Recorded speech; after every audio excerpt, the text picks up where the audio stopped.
des actions qu'on a fait là, sur le territoire de l'érable, c'est le développement là, de la trousse Maintiens ton équilibre, qui est une trousse en 3 volets. Formation du personnel enseignant et non enseignant sur les substances, les nouvelles tendances, comment prévenir la dépendance, puis aussi vers où référer les jeunes adultes là, qui font partie de leur établissement scolaire.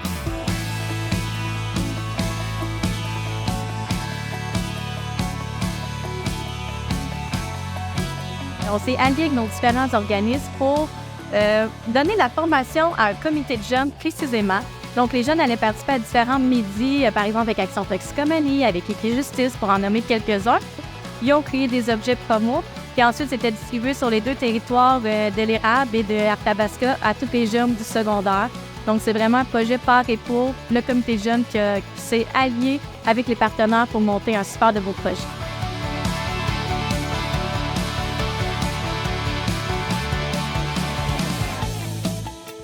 La transformation sociale, on fait ça à tous les jours. Un beau projet qu'on a fait dernièrement, c'est avec la photographe Isabelle Deblois.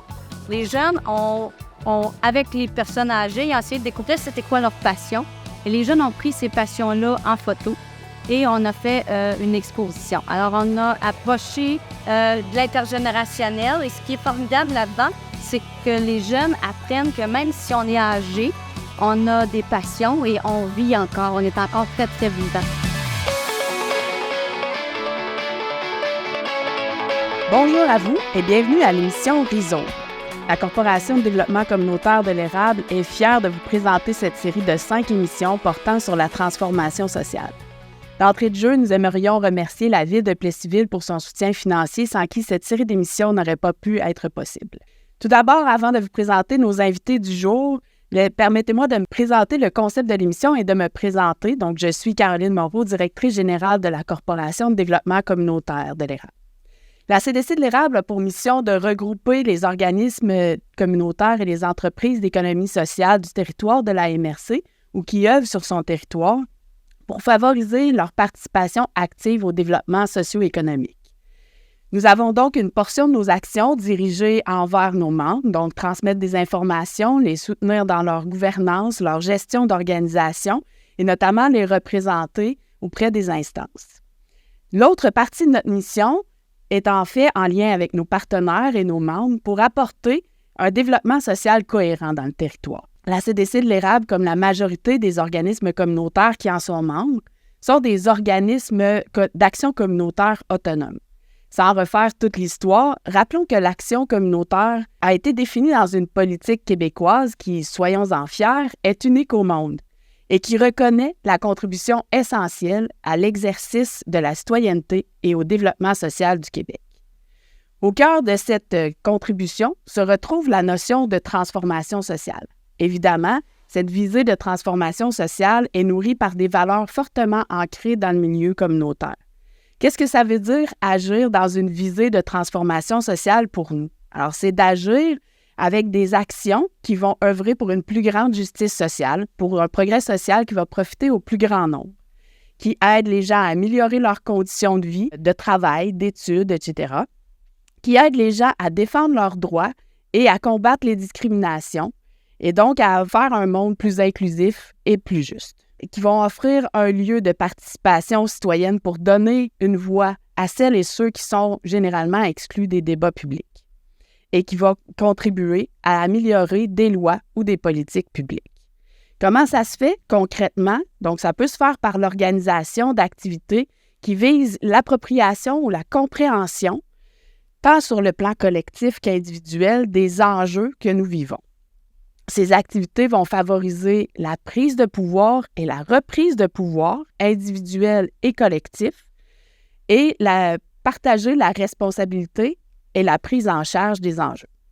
L'objectif final, c'est pas donc d'adapter la personne à la société, mais c'est de favoriser une société où l'inclusion et la participation vont passer par la transformation de la société vers une plus grande justice sociale en agissant sur les causes structurelles qui sont à la base des situations des personnes. Vous comprendrez donc que tout ce travail de changements sociaux ne peut pas se faire par un seul organisme. C'est ce qui nous a amené à appeler cette émission Rhizome. Qu'est-ce qu'un rhizome, me direz-vous? C'est en fait un réseau vivant de racines qui développe de manière continue des pousses latérales, générant d'autres réseaux avec des racines qui vont émerger de la terre de façon inattendue. C'est l'image parfaite du travail de la CDC et de ses membres dans le territoire, dans cette visée de transformation sociale. Celle pleine de racines qui travaillent à rendre la forêt du dessus, donc la société, plus forte, plus résiliente et qui valorise l'interdépendance. Nous aurons donc une série de 5 épisodes dont les 4 prochains porteront sur la transformation sociale à travers les réseaux, la transformation sociale à travers les entreprises, la transformation sociale par les arts et la culture et une transformation sociale actuelle, l'impact du travail chez les jeunes. Alors aujourd'hui, nous allons parler de la transformation plus au sens large avec nos 2 invités qui ont un parcours fort impressionnant. Tout d'abord, Mme Valérie Bédard, directrice générale de l'organisme ORAPé. Bonjour Caroline. Bienvenue. Monsieur Marc Morin, conseiller à la ville de Plessisville. Bienvenue. Bonjour Caroline. Donc, grand sujet, la transformation sociale aujourd'hui. Qu'est-ce que ça vous dit, la transformation sociale, dans votre quotidien actuellement? Bien, moi, j'aurais envie de dire que la transformation sociale, c'est la base même d'ORAPé. À la base, quand ORAPé est arrivé au monde, disons-le comme ça, il y a une trentaine d'années, c'était parce qu'il y avait une problématique de difficulté d'arriver à la fin du mois par des gens qui étaient à faible revenu qui se sont dit, bien, qu'est-ce qu'on fait pour changer notre situation? De là, ils ont été chercher des ressources, un organisateur communautaire du CNSC qui a commencé à les aider finalement à ficeler toute la ressource que ORAPé est maintenant. Donc, vraiment quelque chose qui est issu de des besoins qui se développent par la communauté, par et pour la communauté. Donc, ça, c'était votre problématique. Puis, dans cet aspect-là, comment vous êtes pris, comment ORAPé s'est pris ou la communauté pour changer les choses? Ça a été... Bien, je dirais qu'en fait, de changer les choses à notre niveau, ça a toujours été selon les besoins et les aspirations des gens. Il faut que les gens participent justement dans le changement pour que le changement puisse prendre une vitesse grand V. Il y a toujours une idée qui est à la base de ça. Cette idée-là est discutée, est challengée. Puis après ça, bien, qu'est-ce qu'on se donne comme ressources, comme outils pour pouvoir arriver justement à développer cette idée-là? Je peux même donner aussi comme exemple, à la base, ORAPé, c'était que de l'aide alimentaire. On allait chercher de la nourriture et puis après, les gens repartaient. Mais à un moment donné, les gens ont dit, bien, je ne sais pas quoi faire, moi, avec cette nourriture-là. Ah, bien, on peut peut-être faire des cuisines collectives. Donc, quelque chose ensemble qui amène à transformer nos façons de faire à la maison, changer aussi, avoir accès à une nourriture qui est plus saine, etc. Donc, tout ça pour dire que maintenant, ORAPé a 25 services qui ont toujours été issus d'un besoin et qui se transforment en quelque sorte, qui était un enjeu au départ aussi, effectivement. Si je peux me permettre, chez ORAPé aussi, vous avez développé tout un aspect d'éducation populaire qui est, à mon avis, extrêmement important dans un monde de changement. Tout à fait, parce que je pense qu'en quelque sorte, la transformation sociale, c'est aussi ça. Si on n'est pas informé, si on ne réfléchit pas sur les enjeux, bien finalement, ça ne donne pas grand-chose. Donc, c'est sûr qu'en faisant d'éducation populaire, en utilisant les outils qui sont fournis aussi par d'autres ressources, bien, ça nous permet justement de faire avancer les choses tranquillement, un petit pas à la fois. Avant d'embarquer dans les réseaux, je vais aller voir du côté de Marc, comment ça s'articule la transformation sociale dans notre quotidien? Bon, dans mon quotidien, moi, présentement, c'est beaucoup la pénurie de main-d'œuvre qui vient transformer notre belle ville de Plessisville. Le fait qu'on ait besoin de main-d'œuvre, bien, il est arrivé beaucoup d'immigrants. Puis le gros défi qu'on a, c'est l'intégration, l'inclusion sociale. On y travaille beaucoup. À titre d'exemple, à la bibliothêque, on avait l'heure du compte. Maintenant, on a l'heure du compte en espagnol. Fait que c'est très, très bien. Mais je ne veux pas rentrer dans les réseaux tout de suite, mais il n'y a rien qui se fait tout seul non plus. On a besoin de partenaires. Dans mon quotidien aussi, j'ai travaillé beaucoup avec des organismes pour essayer d'amener, justement à cause du manque de main-d'œuvre, les gens qui étaient à l'aide sociale depuis des années, à les ramener sur le marché du travail. Puis on a eu des bons succès. Fait que ça aussi, ça fait partie de la transformation sociale quelqu'un qui était depuis au moins 12 ans à l'aide sociale, qui réintègre le marché du travail. C'est merveilleux. On a travaillé aussi à l'intégration des personnes handicapées. Fait que ça aussi, ça a été un petit peu plus mitigé, mais quand même, il y en a plusieurs qui ont réussi à obtenir des postes dans des entreprises. Ça, c'est une partie de la transformation qui nous a. On est dans la prise ou la reprise de pouvoir sur leur vie, là, dans ce cas, de pouvoir devenir des acteurs, participation pleine et entière à la société. Ouais, moi, je dis tout le temps, c'est l'amélioration de la qualité de vie des gens qui est importante. Tout à fait. Puis, vous avez aussi un parcours professionnel qui était dans le milieu de l'éducation. Je pense que vous avez aussi agi en amenant des petits éléments de transformation sociale. Est-ce qu'il y en a un que vous voudriez nous faire part? Ben, c'est peut-être un choix difficile. Oui, c'est parce qu'il y en a eu beaucoup, mais celui qui m'a, comment je dirais ça, qui m'a plu le plus, qui m'a animé, qui m'a fait plus de passion, c'est amener des femmes en formation professionnelle dans des métiers non traditionnels. On a travaillé beaucoup avec la CCQ, entre autres. Qu'est-ce que la CCQ? C'est la Commission de la construction du Québec. Oui. Effectivement, ça fait que le fait d'amener des femmes dans des métiers non traditionnels, ben, ça venait aussi régler une problématique de main-d'œuvre et ça venait améliorer aussi la qualité de vie de ces femmes-là. Effectivement. Donc, on arrive justement au réseau. On se disait que ça se fait pas seul. Vous avez parlé un petit peu de travailler avec des autres organismes.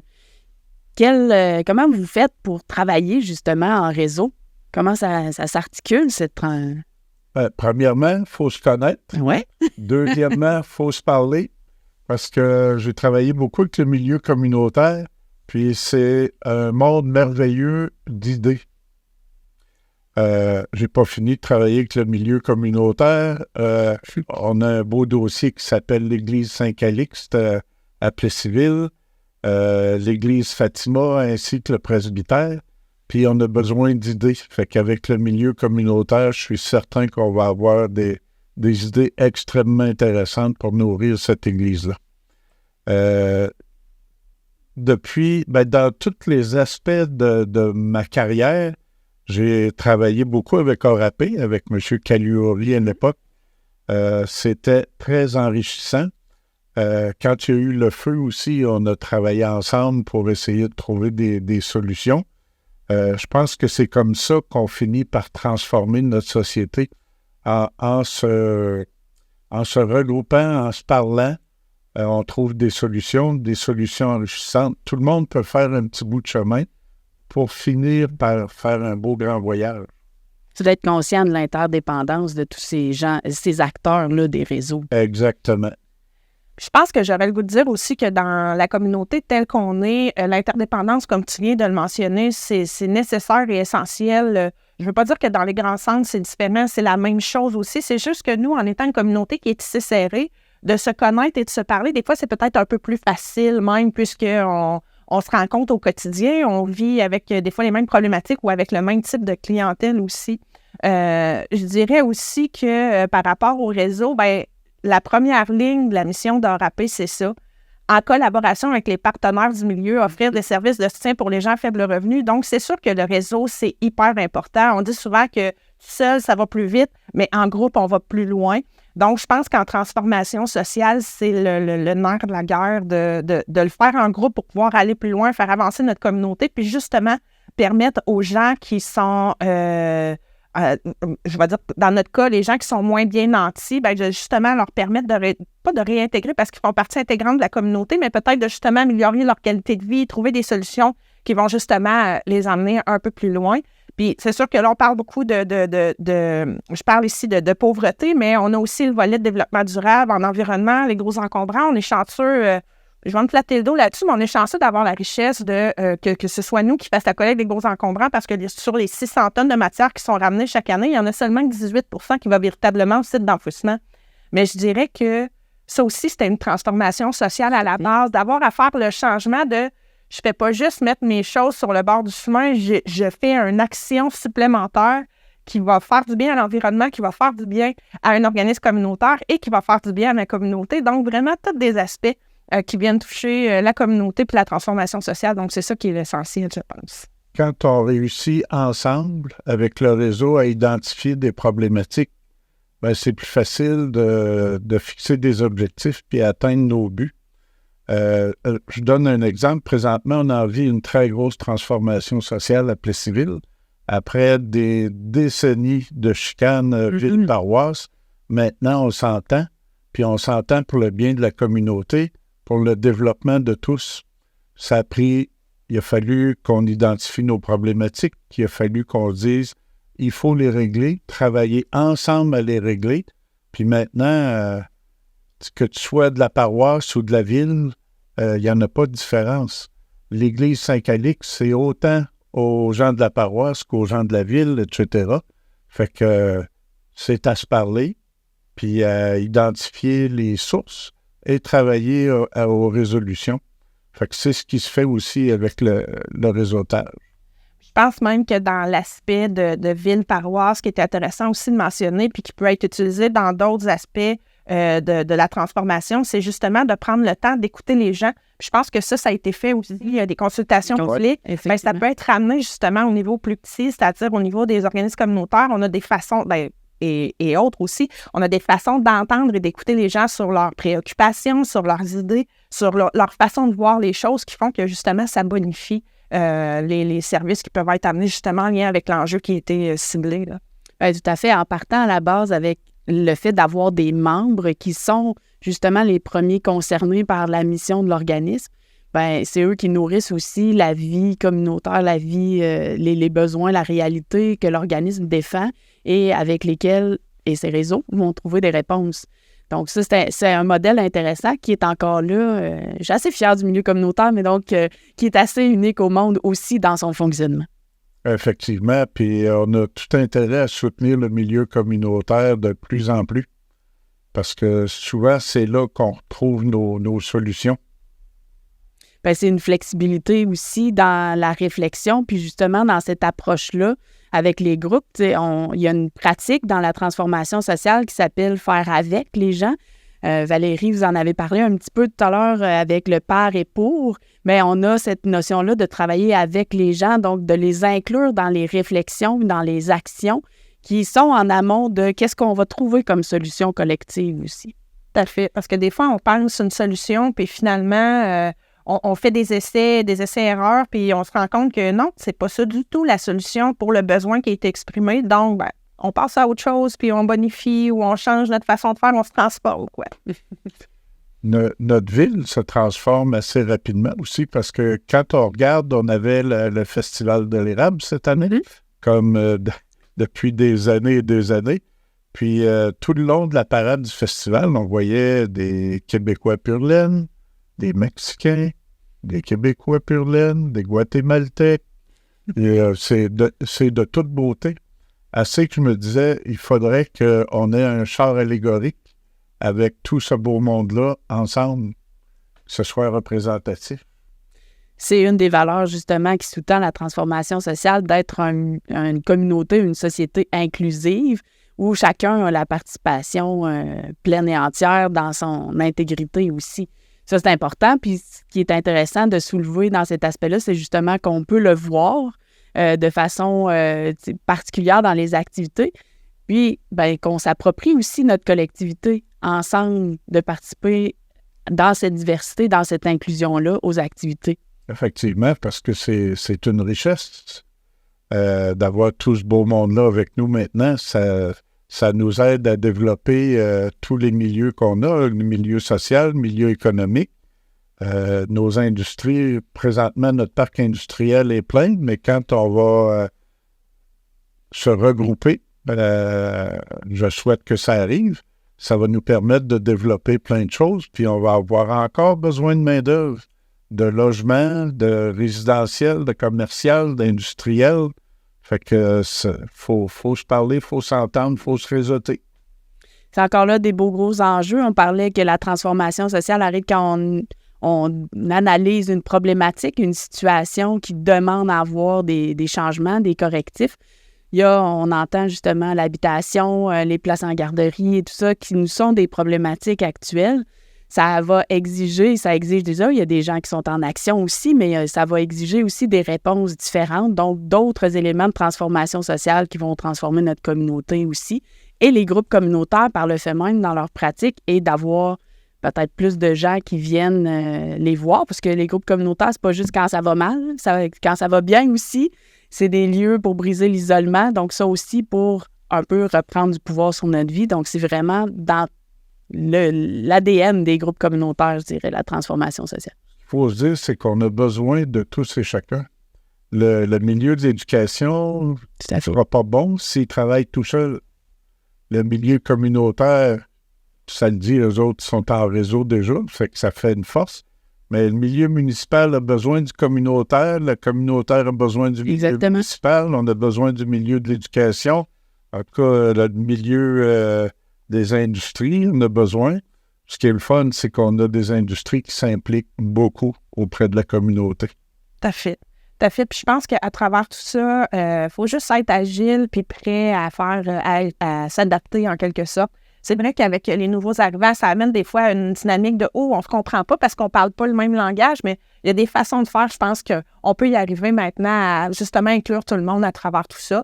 Nous, notre façon de faire, ça aurait été d'intégrer, puis on a vraiment eu la chance que ça se place quand on a eu besoin, mais d'intégrer une personne qui est hispanophone au sein de notre équipe de travail qui permet justement d'aller plus loin avec les gens qui sont dans le besoin. Donc, c'est sûr que c'est peut-être pas tout le monde qui peut se permettre ça. Nous, ça a donné pile poil et tant mieux, mais ça montre qu'en quelque sorte, on est capable de s'adapter en termes de communauté. Puis cette ressource-là nous accueille très bien.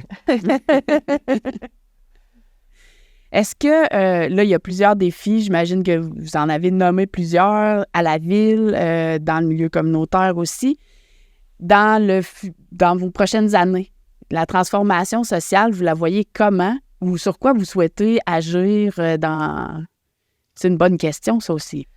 C'est une excellente question. C'est sûr que je dirais que de notre côté, les enjeux de communauté vont être ceux de l'organisation aussi. On va être prêt, je pense, à s'adapter en fonction de ce qui arrivera. C'est certain qu'on ne se cachera pas que personnellement, j'ai toujours derrière la tête de avec l'inflation, avec le coût des loyers, tout ça, comment les gens vont faire pour y arriver? Le visage de la pauvreté change. C'est plus seulement, historiquement, on pense à des gens qui sont sur l'aide sociale, mais c'est plus ça. C'est des travailleurs aussi qui viennent cogner à notre porte parce qu'ils ont des besoins, ils n'arrivent tout simplement plus. Donc, à long terme, à quoi ça va ressembler? Est-ce qu'on va être en mesure de pouvoir aider ces gens-là aussi?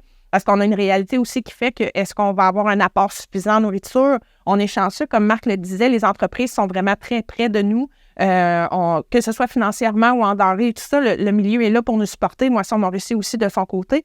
Mais quand même, il y a des petits enjeux à ce niveau-là qui sont là, qui nous préoccupent, mais je pense qu'en quelque sorte, on va être en mesure d'y arriver tout le monde ensemble. Personnellement, le gros défi que je vois poindre à l'horizon, c'est le développement de notre municipalité. Avec les projets qui s'en viennent, on s'attend à avoir un nouveau parc industriel. On a déjà beaucoup de demandes de futures entreprises, ce qui va amener du nouveau monde, donc des logements. Ça va nous prendre des logements abordables, ce qui est...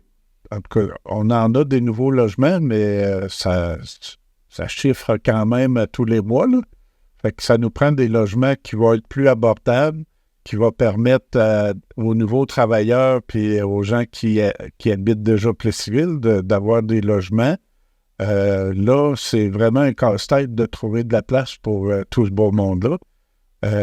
Il y a une entreprise qui nous a acheté 2 terrains, les derniers terrains qui nous restaient, pour bâtir des blocs pour leurs employés. Mm-hmm. Ça, c'est nouveau comme réalité.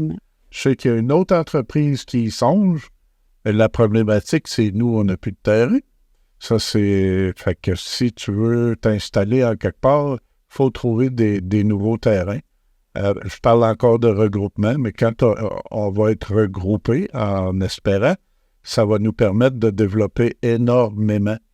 On a des projets pour au-dessus de 500 résidences, des maisons. On a des projets pour une nouvelle zone commerciale. En tout cas, ça va être grand et il faut s'occuper du monde pendant ce temps-là. Effectivement. C'est le beau défi, en fait, du maillage communautaire, municipal, entreprise à faire. Exactement. Puis il faut penser à l'environnement. Ça veut dire des nouveaux parcs. Effectivement. Peut-être des nouvelles écoles également. On n'y pense pas toujours, dire mon action aujourd'hui ou la réflexion qu'on fait concerne la transformation sociale, mais dans les faits, c'est juste de prendre une perspective puis de voir comment ça transforme la communauté puis comment on peut changer nos pratiques à travers ça, à travers nos réseaux aussi. Exactement. À la ville, on a extrapolé sur 40 ans le développement, ce qui nous permet, parce que c'est pas simple une ville, là, moi, étant conseiller municipal depuis 1 an et demi, quand tu penses à développement, on pense à l'eau, on pense aux égouts, la grosseur des tuyaux, les nouvelles rues, où est-ce qu'on va les mettre, est-ce qu'on va faire des écoquartiers, on a tout ça en tête, là. Non, oui, parce que c'est sûr que le développement passe aussi, que comme tu le disais, il faut penser à l'environnement aussi. Est-ce qu'on a assez de ressources pour tout ça? Donc, oui, ça fait toute partie des enjeux d'une belle transformation en quelque sorte. Des beaux défis. Oui, tout à fait. C'est déjà l'heure de la fin. Je vous remercie beaucoup pour votre participation. Merci beaucoup pour vos actions dans la communauté qui apportent cette transformation sociale pour la qualité de vie des gens.